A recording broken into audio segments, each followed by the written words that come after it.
Well, hello again. If you've been watching, listening to some things I had to say, I'm troubled by all this stuff that's going on between the Democrats and the Republicans over this uh,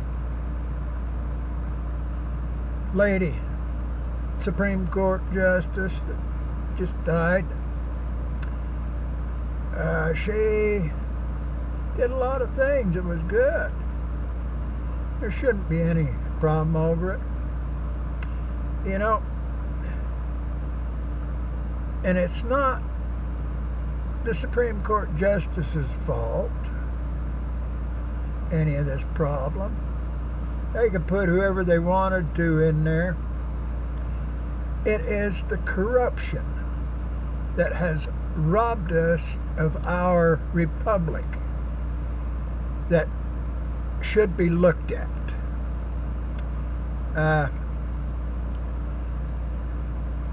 I've said before that over the years, the two-party system morphed into a single socialist party, a national socialist party that has two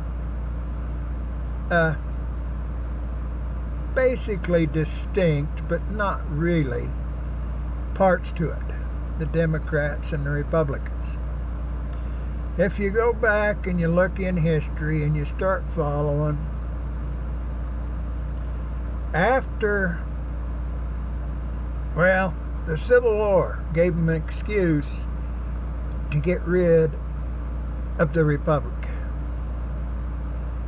And those states seceded because of what was going on. And after the war was over, those states lost.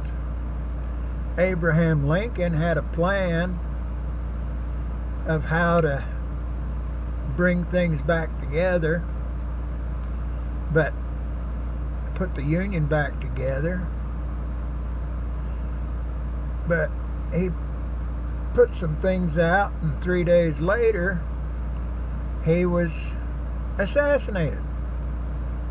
Now, it may have been the Southerners, but if you look at what was going on and you follow the money and you follow the desire for power, it's quite likely it was his own Republican Party that wanted him out of there because they didn't like what he was saying. They wanted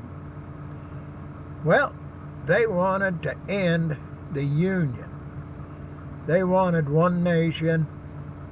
They didn't want to have independent states that were sovereign in their own right. So all that happened. You got up to Woodrow Wilson. Oh, he was the great progressive activist president that turned into being, a few years later, a couple of presidents later, turned into being FDR the president. And there you see, there had always been problems about how many justices there should be on the Supreme Court. Go and read it in history. There's places on the internet and that you can find tells how many. There was 6, there was 9, there was 10, there was different numbers on the Supreme Court for different reasons. And you come up through, well, you had some guys on the Supreme Court with FDR being the president, and he had all these great socialist plans, all these great socialist ideas following in the footsteps of Teddy Roosevelt, Woodrow Wilson. The Supreme Court was looking at him and they were saying, no, this isn't constitutional. You can't do that. No, that one ain't constitutional. You can't do that. So he threatened to pack the Supreme Court. He was going to make 15 Supreme Court justices. That's the old saying, a stitch in time saves 9. Well, that how it settled on 9 a few years earlier is another story. But instead of packing the Supreme Court with all kinds of FDR justices that'd say whatever he wanted them to say, the Supreme Court stayed at 9. Come up through, you get into, even Eisenhower. I don't even remember what party he supposedly belonged to. But he had been over there in Germany, and he'd looked at that stuff that Hitler had done. Now, Hitler had come up with the Autobahn so he could move his troops real fast from the east to the west and the west to the east. And, that was great, that Autobahn. They could drive just as fast as they wanted. Well, he's president, so he comes up with the interstate highway system. We're going to build all these highways between all these different things. Well, it furthered the socialist agenda. Pretty much got rid of the small town country. Everything went to being bigger cities. Wasn't nothing left to keep the small towns alive, basically, in most of the country. So if you weren't on a freeway, it just shriveled up. People moved away, got a job in the city or something, and it died. Well, we haven't had a representative republic government since before the Civil War. Now, see, them two parties they got in there, and you had to be a party. Basically, if you aren't a party card-carrying loyal member, you're not going to get elected to office, because they got the money, they got the power, they got the influence, they got the newspapers, they got the TV stations and everything. So this whole idea of having a representative from a district, some states got 4 or 5 according to how many people live in that state. Some people got, I forget how many Californians got, but they got a bunch of representatives. And them people are supposed to represent those people that live in that district. But they ain't had that for years. Two-party system got rid of that. It don't matter whether them people in that district are white, black, Chinese, Asian, whatever. Doesn't matter. People's going to represent them, going to be a party member. Okay. So them people ain't got much representation. Not even in the local governments. Not even in the state government. Because most of them people that's in them offices, why, they're loyal party members. That means they either believe in one philosophy or another philosophy. There ain't nothing else. But you know something? With the thousands of different cultural types we got in this country, there should be representation that represents the thousands of different types of culture systems we got in this country. Not just them two. So anyway, that's our problem. We don't have the republic anymore. The states don't have a republic representative government like the Constitution says they're supposed to have. Back there in 1913, when them progressive socialist Democrats got control of everything, the Congress came up with this amendment to the Constitution. They put it out to the different states to be ratified. The loyal party members that were in the different states' legislations, they ratified it, sent it back. Only took 2 years. It only took a year to ratify the 16th and 17th Amendment. Now, the 16th one gave the federal government the right to collect a direct income tax off of every person. And the 17th made so that the Senators were elected by the people, not appointed by the states. Well, the whole idea of 2 senators being appointed by the states pretty much guaranteed the state would have its representation.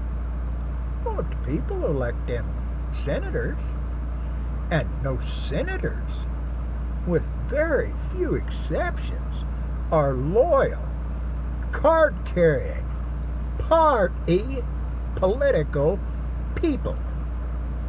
Got the point? So they go back to Washington, D.C. They don't represent the state. They don't represent Nevada. They don't represent South Dakota. They don't represent Texas. They don't represent none of the states. They represent the party. And what the party wants, the way they go. Oh, they'll put a show up that, oh yeah, we're going to do this, we're going to do that. It's a bunch of malarkey. So anyway, the states aren't represented. The people aren't represented. It's only the parties that are represented.